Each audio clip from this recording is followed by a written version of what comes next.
দিতে পারি, দিতে পারি। দেওয়ার পর 3 সপ্তাহ পর থেকে দেখা যাবে ওইটা জোড়া লাগের অবস্থা কি 7 সপ্তাহ পর্যন্ত দেখা যায় জোড়া লাগিয়েছে। লাগার পর আমরা ওই অংশটারে প্রথমে একদিন করতে থাকিলাম করতে, এরপরে আরো সপ্তাহের পরে পুরা কাটিয়া এই গাছটার উপর করলে এই গাছ থেকে নতুন গাছ করবে।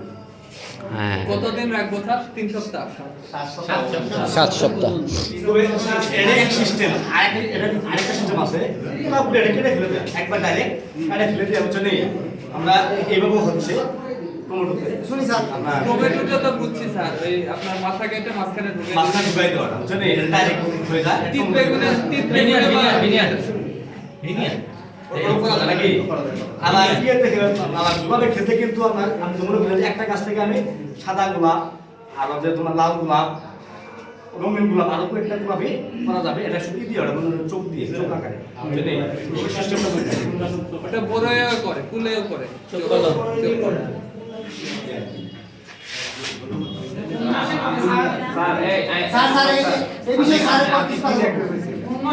আমি এইটাই আর কি বলেন যে আচ্ছা ধন্যবাদ। যে আমরা প্রথমত গাছ নির্ধারণ বিষয়টা তো আমাদেরকে জানতে হবে। 1 বছর বয়সে কিংবা যে আমরা স্টক গাছটা যে বয়সের থাকি, বিশেষ করে আঙ্গুলের আকারের ডাল আঙ্গুল আছে না, কিংবা এই আঙ্গুলের আকারের ডাল যদি স্টক গাছটা এই আঙ্গুলের হয় তাহলে আমরা সায়ন ঢালিব এই আঙ্গুলের মতো। আর যদি স্টক গাছটা এরকম হয় আঙ্গুল এই আঙ্গুলের মতো তাহলে সায়নটা আমরা নিব এই আঙ্গুলের মতো।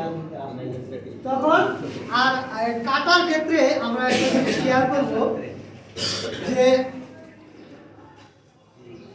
আমরা এখানে যতটুকু পকেট তৈরি করব, একটা পকেট কিন্তু পকেট ঠিক আছে, যতটুকু পকেট তৈরি করব সেই অনুসারে কিন্তু আমার এইখানে কতটুকু কাটতে হবে, ঠিক আছে। যেমন ধরেন পকেটে যে ফাঁকা থাকলে এখান থেকে যেমন ধরেন না কলমটা না হওয়ার সম্ভাবনা পার্সেন্টেজটা বেড়ে যায়। যদি আপনার এই কাঁটাটা আর এই কাঁটাটা যদি আপনার 100-100 মিলে যায় তখন কিন্তু এখানে কোনো আর ফাঁক থাকে না। আবার এই যে ডালের আকৃতি এবং বাঁকা দেখে এটা দেখে বুঝতে হবে আমি কোন দিক থেকে এটাকে কাটবো, যে কোন দিকে লাগলে আমার কলমটা অতিরিক্ত চাপ করতেছে না। যেমন ধরেন এই যে ডালটা এইভাবে যদি আমি এই ডালটা এইভাবে কাটতাম তাহলে কিন্তু আমার অতিরিক্ত চাপ করতো না, অটোমেটিক পকেটটা সুন্দরভাবে বসে পড়বে, ঠিক না? যদি এভাবে বসলে তখন কিন্তু আমার কোনো ফাঁক থাকে না। এখন আমরা আরেকটা কলমটা ভালোভাবে যাতে আসে আমাদের মিস না হয় সেই জন্য কিন্তু বাজারে কিন্তু ট্যাপ পাওয়া যায়, পলিথিন ট্যাপ আলাদা পাওয়া যায় জন্য সেটা আমরা ব্যবহার করব যাতে সুন্দরভাবে পেঁচানো যায়। সেক্ষেত্রে এটা করতে পারি। এছাড়া স্যার যে পলিথিনটা দিচ্ছে এই পলিথিনটা বিশেষ একটি আছে, যে বিশেষ করে পাতাটা না রাখাই ভালো। না রাখলে কি পলিথিনটা ঠিক মতো দিতে পারলে যে আমার যে সায়ন আছে সেই সায়ন থেকে আমার কতদিন স্যার বলছিলেন?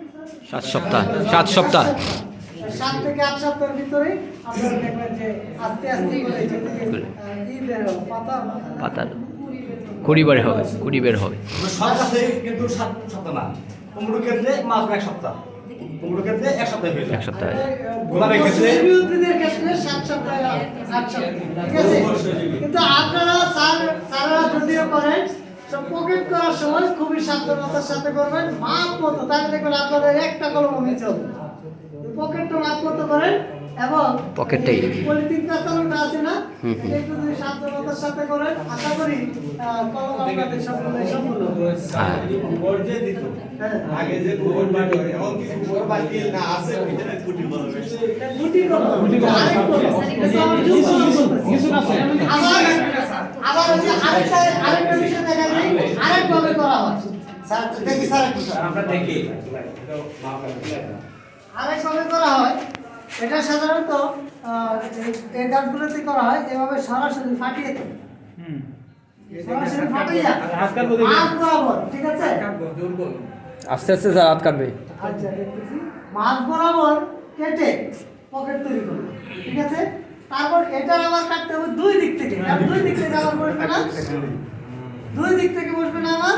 তাহলে আমি যতটুকু ই করলাম, ফাটাইলাম, ফাটানোর পরে মানে কাটলাম, দুই দিক থেকে সমানভাবে তবে যায়। সবচেয়ে আর এটা কি কলম? এটা কম বেশি এটা সবচেয়ে সমান, জোর কলম। স্যার এটা কি কলম? এই জোর কলম, জোর কলম, কলম। গ্রাফিং মানে এটা জোর নিচে কলম। করা হয়, গ্রাফিং মানে সরাসরি জোর উপরে কলম। করা হয়। হাজরা দেওয়া এটা আর কি। ওটা থাকবে তো পকেট এটাকে কি করে, linear কলম এটা বলে? একটা উপরে সরাসরি পকেট করে করা হয়। এই যে এভাবে দেওয়ার পর বেঁধে দিই।